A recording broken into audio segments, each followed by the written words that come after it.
Well,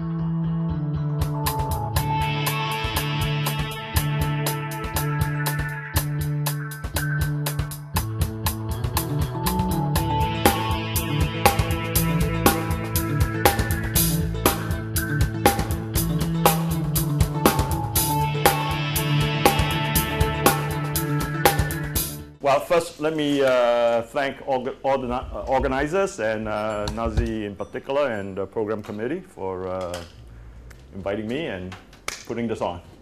So we should.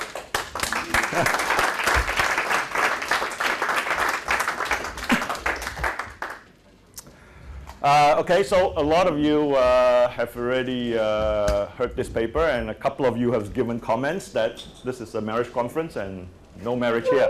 But I think a couple of people in this audience say that we should dispense with marriage. So we did. Okay?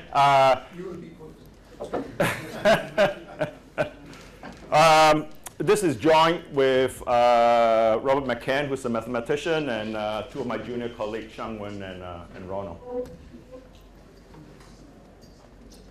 Okay, so I'm going to explain this. Also, it's late, so I thought I'll make it a low-tech, and it's a low-tech paper anyway, but I'm going lower-tech. Okay? Now, a common workplace is a two-level hierarchy, which consists of a manager and several workers. Now, all of us are familiar with that. We're in a department, so we a bunch of professors and a chair. Or when you go to a classroom situation, you have a bunch of students and you have a teacher. Okay, so that's a very common workplace. Now, here are some stylized facts which I think most of you are actually familiar with. Okay, when we run earnings regression, this started, I think, with Grosjean, who's a modern version of this. What Grosjean did was she ran earnings regression. Log earnings regression, where she controlled for industry and occupational dummy variables and some other covariates. And they showed that there are actually, either you use firm or establishment, there are basically effects in employee logged earnings. Okay? One way to think about that is that if the manager earns a lot, the workers also earn a lot in a particular establishment. Okay? So this is known as the high wage. There are basically high wage and low wage firms. So that's one fact that's, I think, well established. A second fact that's also well established is that you can take these fixed effects, establishment effects, and you can regress them on establishment characteristics. Okay?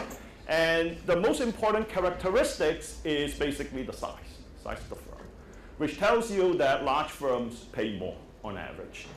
Now, there's also significant heterogeneity, which means that some small firms actually pay their workers a lot.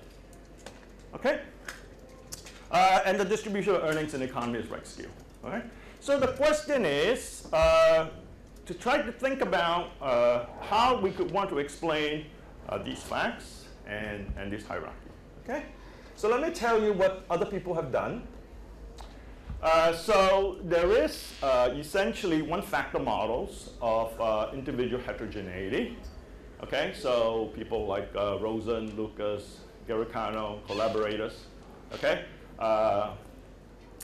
and what do? They basically say that people differ by one factor, which is we call cognitive skill. Okay, so let's think about a two-level hierarchy. So in this case, you assume that, this is following Becker basically, you assume that the workers and the managers' cognitive skills are complements in production. Okay? If you do that, then you're going to get basically, so what you're going to get is you're going to match high-skilled workers with high-skilled managers. Okay? In a team. So that's well known.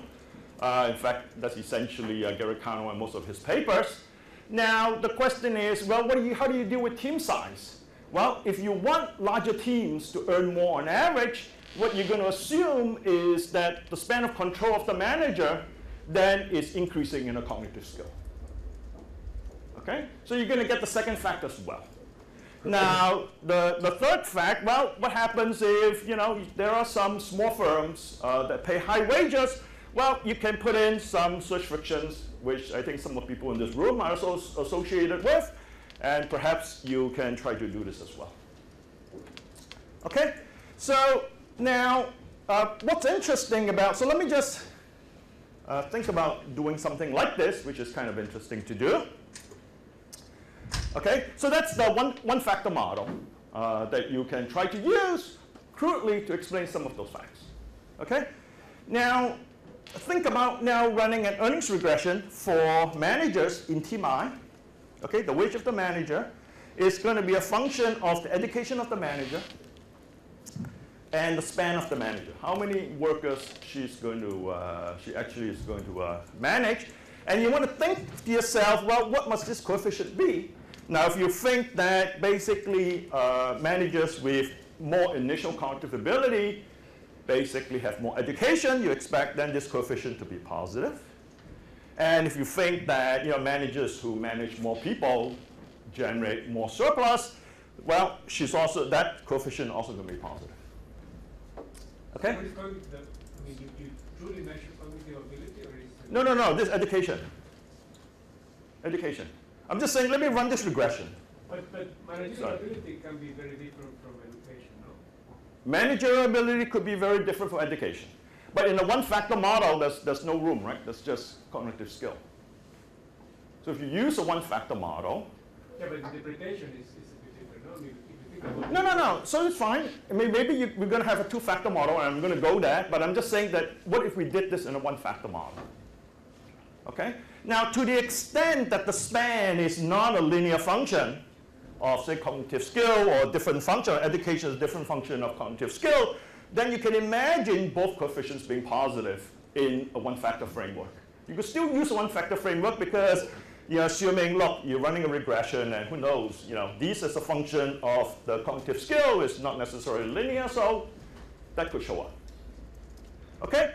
Now, I want to think about, well, what happens if you look at the wages of workers in that team and you ran the same regression on the education of the manager and the span of the manager. Okay? This is also a hypothetical regression that you could run. It's just something to think about. And I'm going to tell you in the next slide why I want to think about that.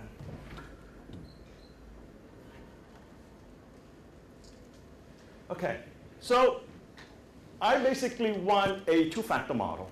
Okay, and it's going to be very narrow. So I'm going to have a two-factor model. I'm just going to call it communication skill, and you're going to see why in a minute.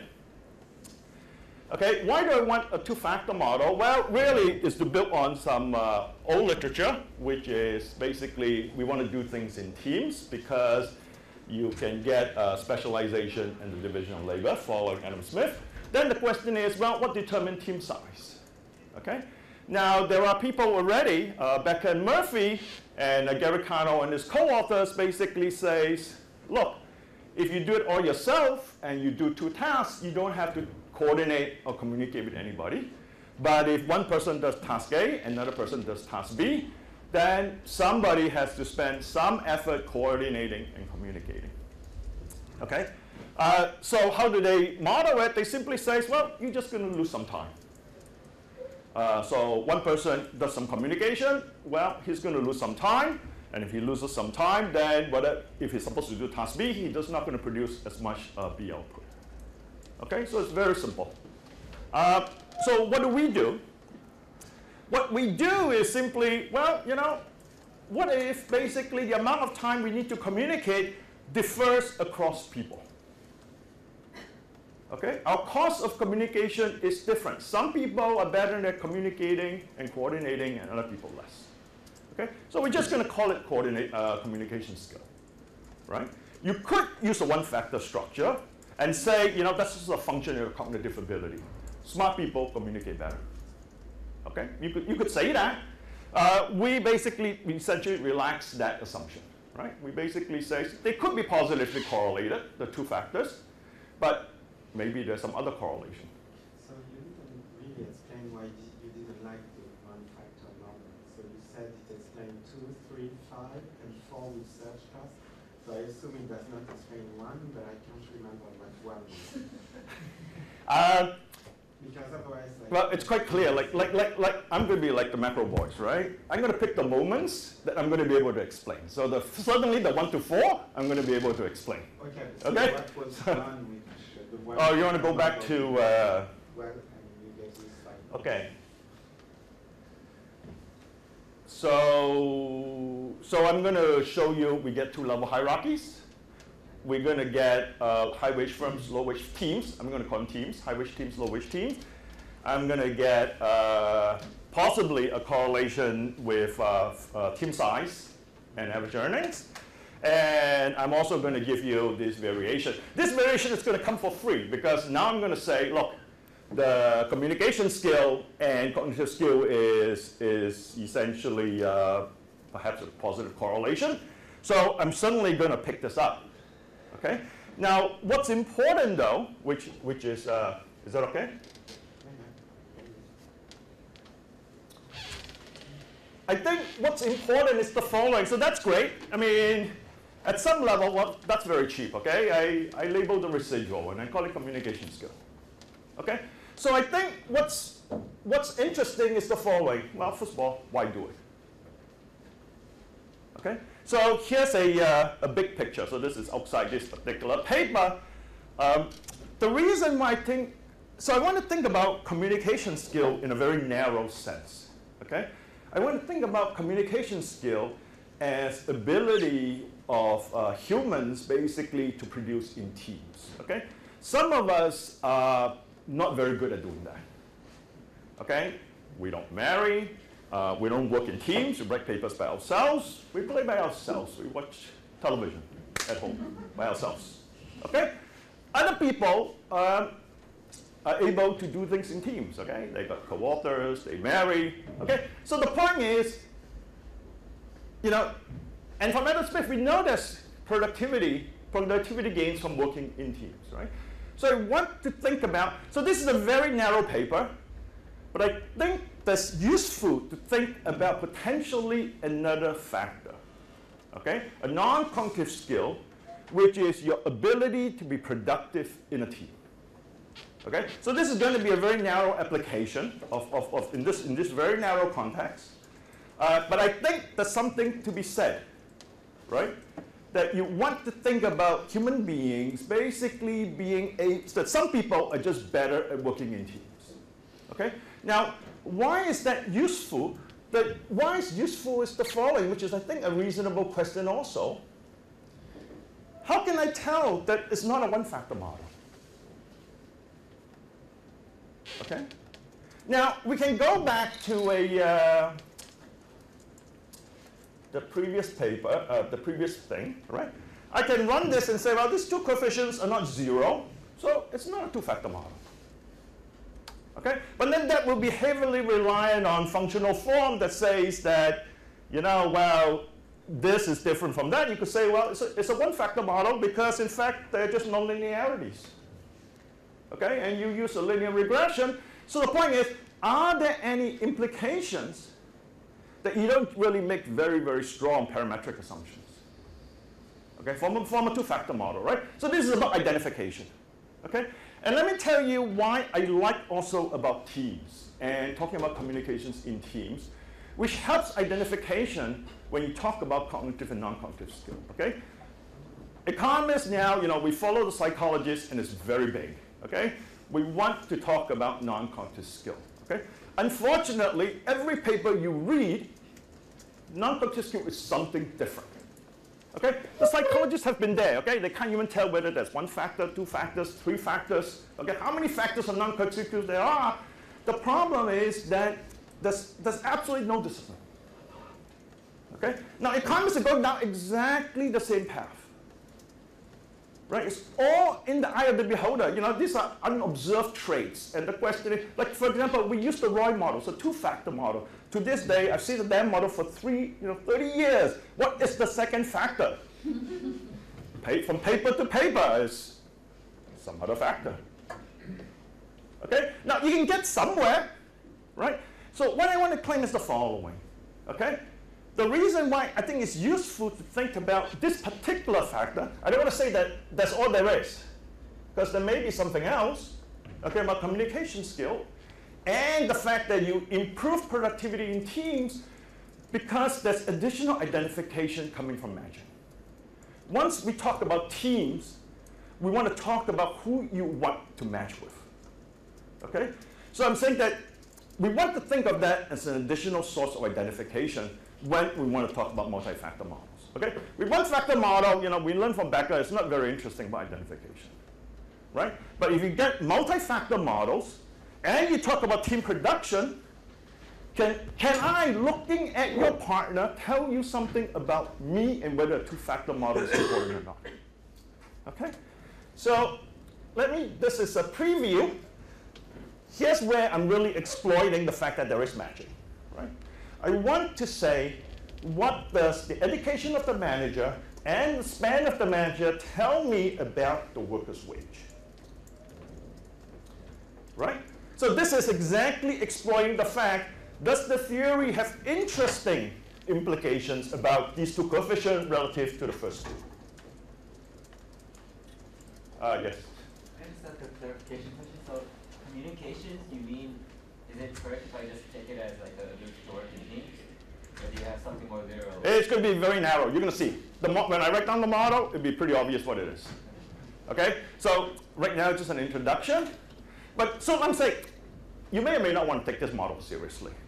But what I'm saying is, what it does buy you, though, if you want to think of, so I like to think about this non-cognitive skill, not because I don't believe that the other ones are not there. I'm just saying that this buys you something. Okay? Depending on what you're willing to say, what communication skill actually does. So you have to take a stand. You have to be more specific about what it actually does. Right? I don't get Yes. it. You said fact 2 says the wages of the bosses and the guys and the employees are correlated. Fact 2. Isn't that fact 3 that they're... Yes. Fact 3. Yes, yes, they're correlated, yes. Isn't that the same thing as you're going to find when you run the second regression? What am I going to find when we run second regression? And then, yes, they already, whatever reason, you're not learning something because of the fact that they want to understand. Okay, let me tell you the following. That's great. What do you say that theory implies about these two coefficients? If you put nothing else, it's going to be positive. They'll both be positive. Perfect. Okay, Victor says positive. It's good. It's good. Or it could be 0, right? You might think that I measure cognitive skill perfectly. It's a one-factor model of matching. This should be positive, and that should be 0. No, it could be anything. I mean, it's you've made that point, but why would I run such a linear regression? Why would you run? Absolutely. So I do a non-parametric regression. Yes. We are making sense. Yes. Yes. Yes. That's fine. I agree. I agree. So maybe you should say, why would you run a linear regression? Yes. Why don't I make it non-parametric? Perfect. I'm happy to go with that. Okay? Let's just take a look. Okay, so now I've got a very specific model, right? I'm just going to try to see, I'm going to build in a very specific model of communication, okay? And I'm going to see whether there are any interesting testable implication of this model, okay? That, like I say, I don't want to rely on particular functional form, okay? So let's see how we're going to do that. Let me just say the following. Let me just say the following. This is going to be a static model. It's going to, we're going to have schooling, because there's going to be endogenous investment, and there's going to be labor sector. So it's really a two-sector model, okay? And it turns out with frictionless matching, this is actually a linear programming problem, and it's great for simulation estimation.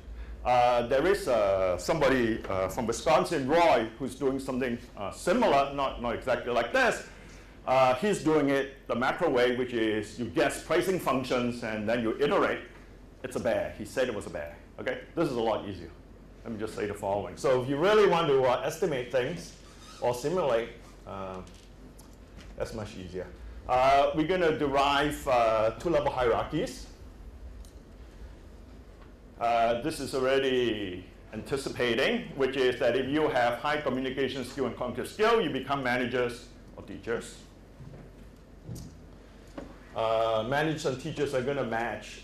So this is one-factor matching in the labor market. Okay.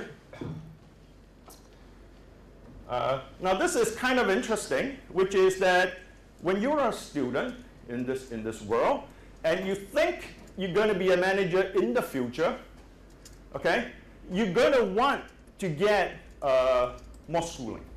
Why is that? The reason is very simple. Okay?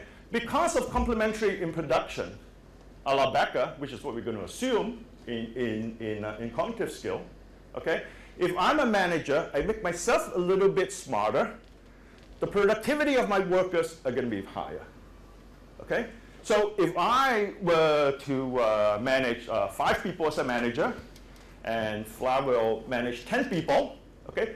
For the same increment in my cognitive ability, Flav has a bigger cake. He's making 10 workers more productive, I make 5 workers more productive, okay?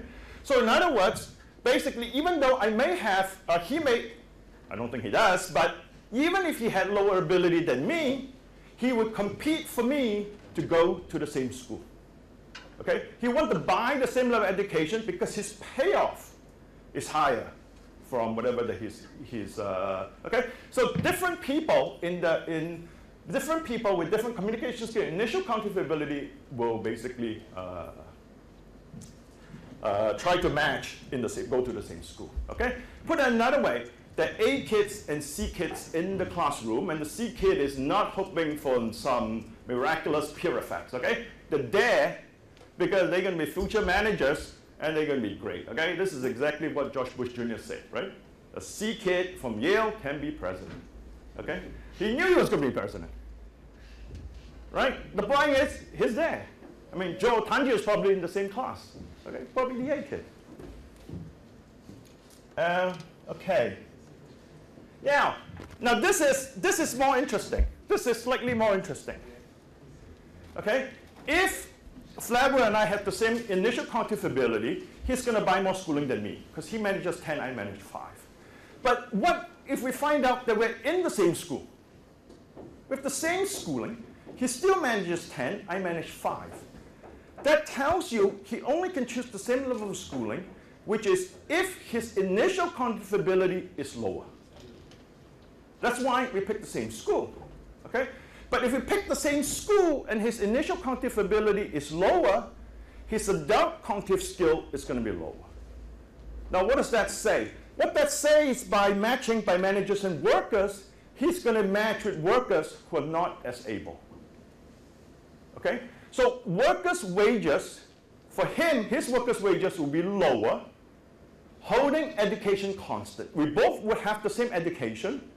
I've got 5 workers working under me, he has 10, okay? So holding education of the manager constant, right? Workers' earnings is negatively correlated with the span of the manager, okay? That's the prediction, right? I don't have to assume particular functional form. I didn't get that. Why is it that he, with the same education, he has more workers than you? Right. What does that tell you? It's telling you that his communication... If we have the same initial ability, yeah. he should be buying more schooling. So he must have had lower ability. He must have lower ability. So with his lower initial ability and the same amount of schooling, if you assume complementarity between schooling and initial ability, his final cognitive ability will be lower than mine. So then matching in the labor market is efficient for him to match with workers who have less cognitive ability than me. And why is he getting more workers? That's his communication. He has the last laugh, by the way. His wages could be higher than mine. Okay, because he's managing 10 guys, I'm managing 5. You're talking about practice one. Sorry? You're talking about practice one. I'm trying to make myself feel good, okay? I'm trying to make myself feel good. He's smarter than me in every way, so, and manage more people, okay? So, but, okay, so that's the reason, right? Now, okay, the theory has a lot of restrictions, okay? I claim functional form is not really important. Sorry. So in simple words is that one of the factors increases N in marginal productivity of numbers of people, the other factor increases the quality of instrumental productivity per quality of person. That's exactly. Yeah. Exactly. Yeah. Exactly. It really helps I'm going to put it down now. I'm going to put it down now. But the point, no. That's the model is exactly what Victor just summarized in a nicer way. Okay. The point, I think, that's a very narrow point, and that's taking the model. I mean, it may be rejected, by the way. I have no clue. We're looking for data. Okay. So I have no clue whether the model is rejected or not. But at least it's great, okay? There's a non-trivial prediction, and it could be rejected. Well, what the hell? But the point I want to say is the following. I'm really taking the non-cognitive skills seriously, and I'm saying that matching buys me something. If you're willing to take a stand on team production, it tells you something about matching, and I'm saying that this is actually giving you non-trivial predictions, okay? Then to say, well, you know, most people who are doing now cognitive, non-cognitive skills, they just look at individual behavior and then try to figure out what those factors are. I didn't understand one word. So this Okay. all relies on the fact that you've got people taking the same level of education, some of whom have high communication skills, some of whom have higher cognitive skills. Yes. And it compensates, right? And Yes. Yes. They're going to specialize in different things. Yes. So, but you said education is complementary with cognitive skills. Initial not cognitive skills. how communication skills. So why do people with high communication skills and low cognitive skills? Okay, because the manager looks at it this way. From Flower's point of view, he's going to manage 10 guys in the future. I'm going to manage 5. So for any increment in his adult cognitive skill, he's going to make 10 workers more productive, which means that he'll get some rents from that. Who with the same increment in cognitive skill, only makes 5 workers more productive. And so I'm just going to get a smaller return. It looks like this would depend on parameters, right? No. I mean, very. Action function. Yeah. So let's. Okay. All right. So I thought you guys would be tired. I want to see the details. Well, okay. They're risk-neutral people. They all live for 2 periods. They first go to school and they decide how much schooling they want. And then the free entry of firms in school. Okay. Individuals are different in 2 dimensions. They're going to have some gross communication skill ADA, and they have some initial cognitive ability. They go to school, and that transforms initial cognitive ability to adult cognitive ability. Okay? And you simply just pay tuition. Whatever school you want to go to, you pay your tuition, and you get to go. So everything else is non-cognitive, cannot be invested upon. Yes, the assumption here, this is purely for sure, I'm going to lose identification, I think. Okay, let me just say the following. I don't know what would happen, but my guess is I would lose identification if going to school increases both, or something. I'm not sure. Okay, so that's suddenly a restriction. All right. But you also you have to restrict communication skills not having an effect on learning, of cognitive ability. I suspect not. I suspect you're okay with that. Maybe. I don't know. I haven't looked at these fine details. Okay. We wrote this as a theory paper, so we didn't worry about these details. So you have to do 2 tasks, task I and task G, and you generate some output. So you're an adult. So you can spend data units of time in task I, data units of time in task C, and there's a time budget constraint.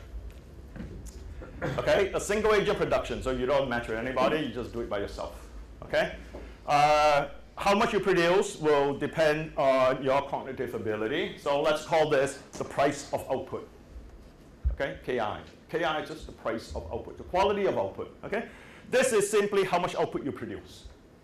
Okay? Let's say that if you spend 1 hour, you produce 1 unit, but if you spend 1 hour over here, you produce 10 units. Lovely. Because he generates 10 units. Okay? So in that case, of course, you want the time to be 10 to 1. Okay? And then you just use up all your time, and that's it. Okay? So it's very simple.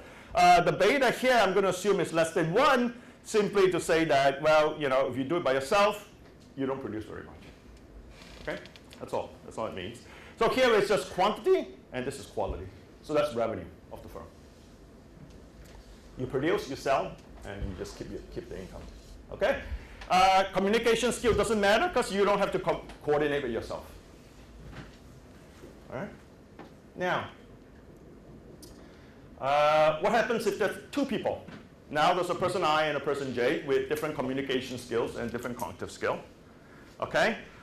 Let's think about just the production function. So let's just simply assign person I, theta I amount of time in task I, and person J, theta C amount of time in task C. Okay? Just tell them what to do and how much output is going to be generated. So this is just a description of the production function, right? It says when I is doing this and J is doing this, the amount of output that's being generated, I'm going to multiply this by eta J. Eta J is basically your communication skill. So you can see that it costs you something. Eta J is always less than 1. Okay, so given 1 hour, he may lose 10 minutes.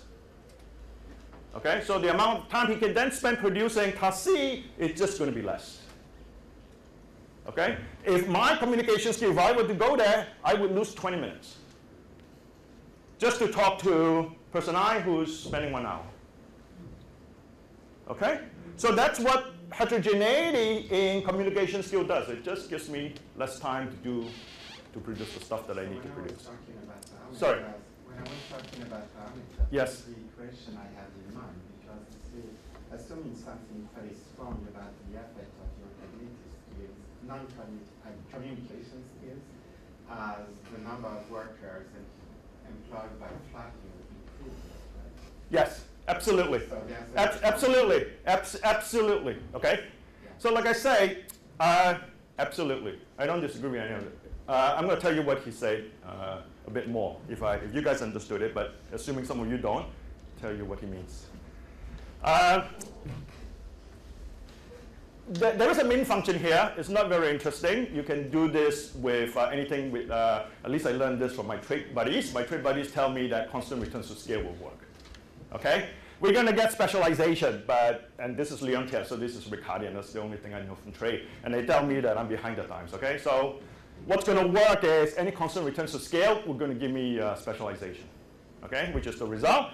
And here it's just complementarity. We assume Cobb-Douglas, but it's not essential either. Okay? So the point here is the first thing you want to see is that if we are assigned time to produce something, we're going to be specialized. Okay? Residual time can be sold to the market. Okay? That's what it is in the labor market. So put another way, if Flavio was supervising me, and I use a day, he only used 1/9 of the day. What does he do with the other 9/10 of the day? Well, he supervised 9 other people. Okay? That's where we get the many to one magic. It's obvious, right? Just simply says we're specialized. He's really good at this. And my time's exhausted. He just works with more people. More than that, well, what kind of workers he wants to pick? Well, from Becker, we know that if he's smart, he wants to pick other people, the workers who are smart. Okay?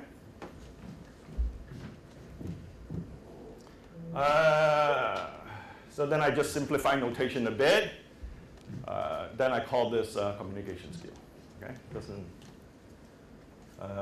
There's a little proof here. Anything about the correlation between? No, right now there's no assumption about correlations. Okay? There's no assumption about correlations. But would it value anything? Maybe. All right, we haven't gone in that direction. So for now, we haven't assumed anything about communication. We do allow, let me just say the following, we do allow for investment in schooling. So that's going to generate an endogenous correlation.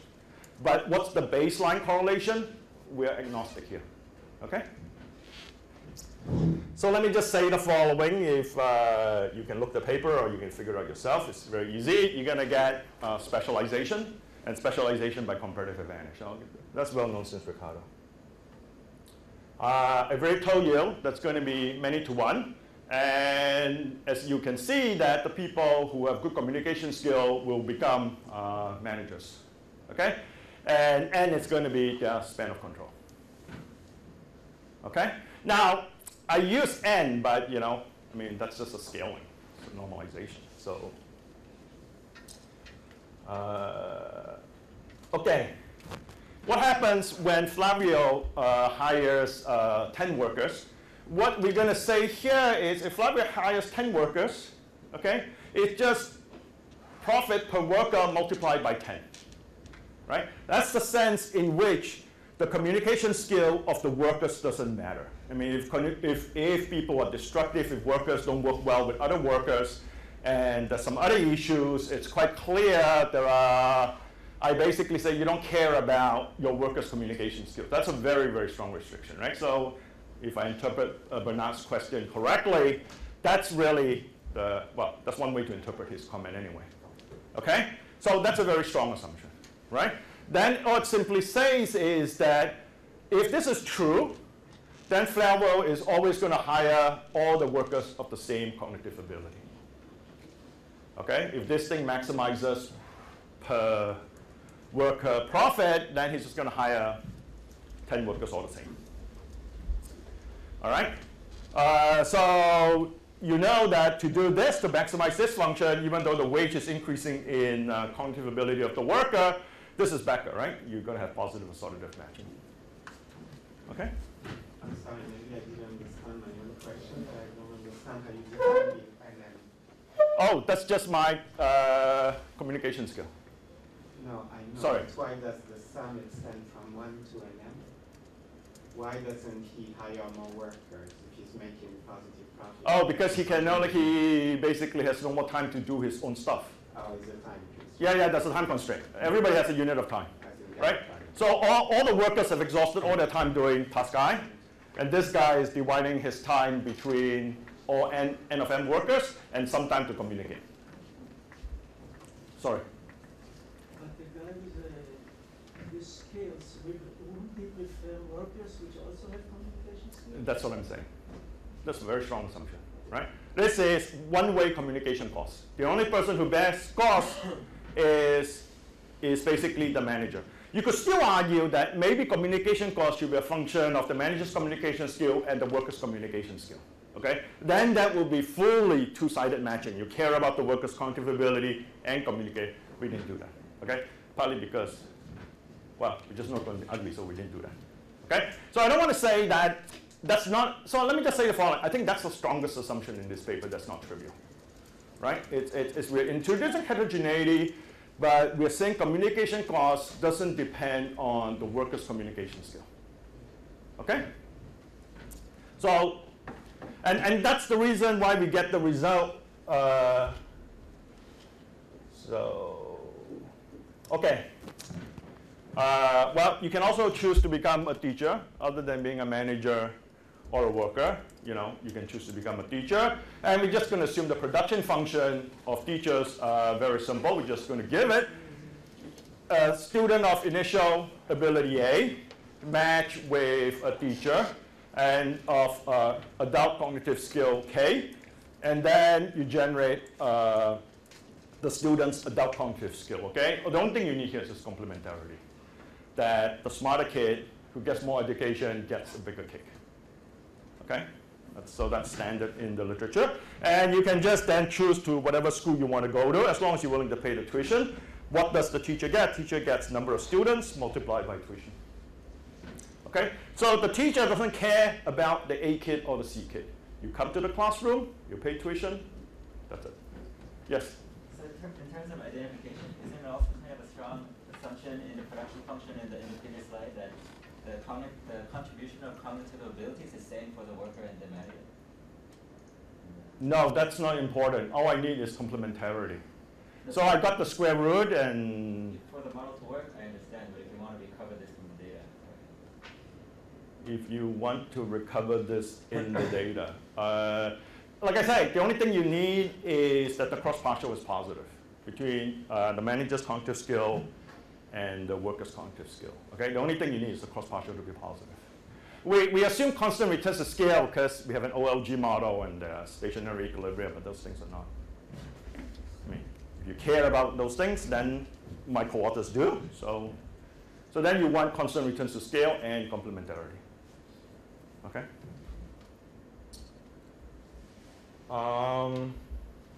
Yeah. So, how are you going to choose what school you want to go to? You pay your tuition. That's how much, what kind of school you want to go to. Okay. If you become a manager, then your communication skill matters, NFS, that's your communication skills as a student, multiplied by your adult cognitive skill, and that's the market return to your adult cognitive skill. Okay? You can become a worker, then the only thing that matters is your adult cognitive skill gives you a market wage. Okay? Or you can become a teacher, and the number of students you can teach multiplied by the tuition you get when you become a teacher. And you simply pick whatever occupation you want to go to. Okay, so that's occupational choice. Right? So this is the proposition I told you about. That's the only thing that I found that wasn't obvious, at least to me anyway. Who knows, okay? I couldn't think of anything else that I really thought could distinguish a two-factor model from a three-factor model. Okay? So this was the only thing that I managed to think about, which I already went through with you guys. Okay? The reason is the following. I don't want to take a stand on the initial correlation between cognitive ability and communication costs. Because I thought if I tried to make predictions based on that, on an unobservable, which is an unobserved correlation, I give myself a degree of freedom. Okay? So basically thinking of tests that doesn't actually require what the initial ability distribution looks like. And suppose you said, so the mean is a special CES function with an exposure, an exponent minus infinity. Sorry, I'm sorry. The mean function? What is the mean function? Which? The special No, I know, but, oh, you mean for the production function? For the mean of theta 1 to theta m and n. Okay. Suppose you replace it with a CS function. Okay, with okay. some exponents. Okay. And you could estimate this model if you find the data, see what it gives you as an exponent, and decide whether it makes any kind of sense. I agree. I agree. And I agree. it doesn't change much. No. I agree with that. I agree with that. I agree. So that's correct.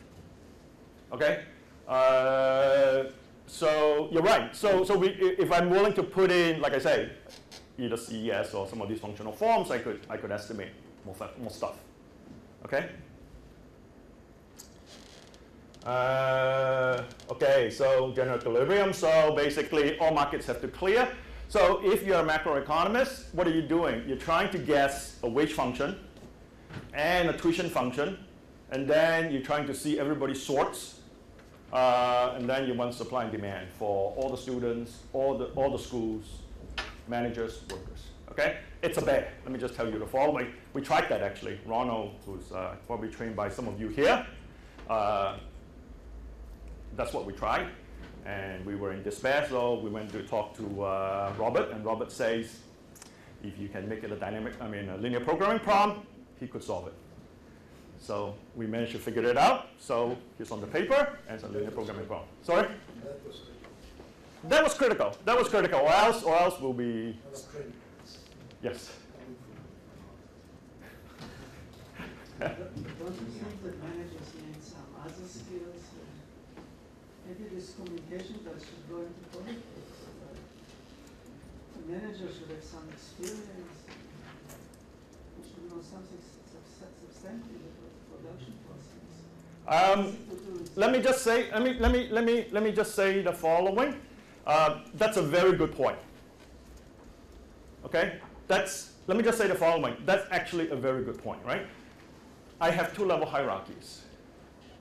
Okay? So you want to, and these guys are born managers. You may want to think about, nobody goes right away to become a manager. Okay? So the issue is, what is the process? Then you want really maybe a multi-period model. Maybe you want some other things. So let me just say the following. I really think that it's wide open. Okay? Yes? Can I ask your question a slightly different way? I think it's a similar question. Yes. So if there's something about, if this is sort of reflective of something about the correlation between your communication skills and your ability. Yes. you're saying before that you don't take a stand on whether they're correlated or not. Does that mean you get nothing out of whether or not they're correlated? No, no, no. This will generate an endogenous correlation, right? We're going to generate an endogenous positive correlation. Sorry. Okay, sorry. It is that you get actually predictions about the nature of sort of, what, say, this manager who also knew how to do the production process and what, in addition, is a good communicator, is going to get you a different outcome than if they were totally unrelated. And somebody who's a good manager but couldn't, So we're talking about the difference between comparative versus absolute advantage. It's a bit tricky. Let me just tell you why it's a bit tricky. The reason why it's a bit tricky is that we have endogenous occupational choice. Put it another way, in societies where communication skills are scarce, there may be individuals who will become managers with relatively poor communication skill. In another society where communication skill is broader, those guys may become workers. So I had to deal with endogenous sorting into 3 occupations and matching problems. So it's if I simplify some of those things, maybe it would be easier if I didn't really want to deal with. So this problem was hard partly because of the occupational choice and the matching. If I was willing to make some of those things exogenous, perhaps. Okay, so that's the reason why I didn't go there. Oh, I put more structure. So I could have, yes. So the point is, I think maybe for people who want to estimate or calibrate, you may need a lot more structure than what I'm doing. Okay. Do you have implication of whether the managers come from the outside or from the inside? This is a static model, so that's not a well-posed question. But let me tell you something I'm already thinking about. Okay, so this is, like you say, the next 10 years. I actually think, for example, I think this model has a model of the glass ceiling in here, which is an interesting problem.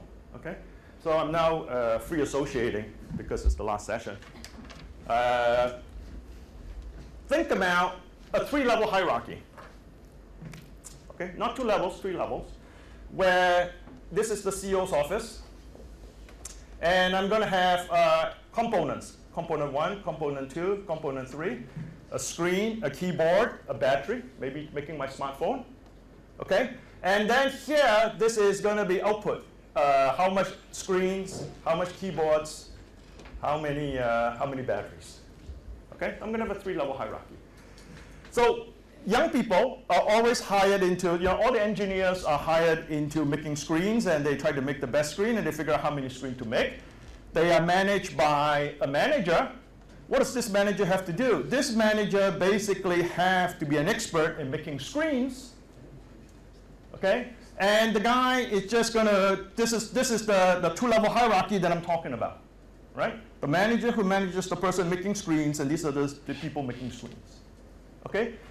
If this guy retires, who should replace him as the screen division manager? Now you may think because he has to teach these people how to make screens, more than that, tell the firm what the state of the art in screen technology is, this guy is going to be an expert on screens. Okay? We're going to privilege managers who have very strong cognitive ability. You don't want somebody who doesn't know how to make screens to be the screen manager. Okay? So this guy's a screen expert, this manager is a keyboard expert, and this manager is a battery expert. Okay? Now, the CEO retires. Okay, who's going to be CEO of all the managers? Okay? It's going to be one of these experts. Now, this screen expert, if he becomes a CEO, he doesn't really know about keyboard. He doesn't really know about batteries, right? So what he does is, to get at all any agreement about what to do, we're talking about really communication skills. The fact that he's an expert on screens, well, that's great. Okay? So this is some kind of career comparative advantage I'm thinking about.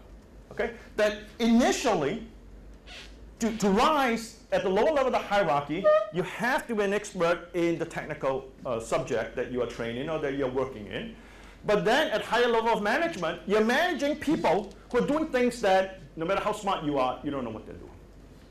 Okay? So to be able to successfully do that, I'm going to call that, some form of communication skills. Some people can do that, right?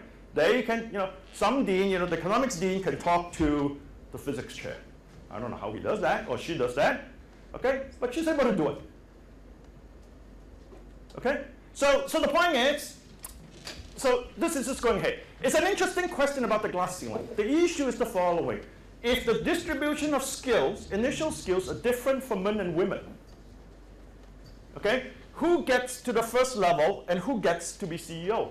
If you can't get to the first level, the division manager, you don't get to be CEO. Okay? Sorry. Yeah, so suppose that you have over time an improvement in the technology. Yes. In which the waste of the communication yes. is reduced over time. Yes. What's going to happen? The guys that are managers are going to hire more people. In this model, Yeah. yeah. The model here that you described. Oh, in this model, it's a bit primitive. So you're right. They're going to hire. The firms are going to get bigger. Yes. Exactly. So yes. what's going to happen with the return to the managers? It's going to increase, right? Yes. So you're going to explain inequality at the very top increasing as a result of improvement in communication time. Okay. So let me just make a side comment. This is Gary Conner Rossi Hansberg in the QJE, where they don't have homogeneity. They assume that everybody has the same communication skill. Okay. The question you want to ask is what happens if communication ability goes up. We didn't find a closed form. We did some simulations, and we just increased this ability of technological change. We didn't find as much as what he did, given all the other assumptions we made about correlations and whatnot. Okay. The problem, like I say, there's no discipline. If you allow me to have whatever correlation, initial correlation I want between communication skill and cognitive ability, I can deliver that kind of stuff to you. Okay? It's just not a use. I mean, there's not enough discipline in this model to look at that kind of aggregate facts. Okay? It's just not enough discipline. Okay? So we just say, forget it. I wouldn't convince anybody.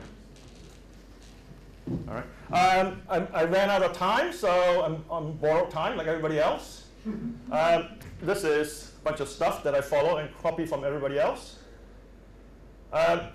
This is, I used an initial ability distribution that was uniform, zero correlation. Okay? This shows you the matching patterns. Cognitive ability is down here, increasing. Communication skill, increasing. So Flavio is probably somewhere right here. Okay?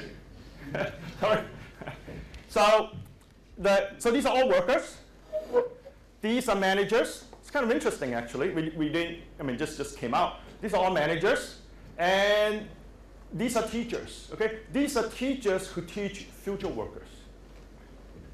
There's actually a discontinuity in educational attainment. These are teachers who teach future managers and future teachers. I like that. Okay? I know, we all like that. And I keep thinking to myself, even though it's completely counterfactual, but he likes it anyway. Yes. Okay? But the interesting part here is the following, though. These managers match with these workers. The next managers match with the next workers. So you can see, by the way, let me tell you something that's hard to prove that we never succeeded in proving. Okay? We all suspect that this line is downward sloping. And we can't get it.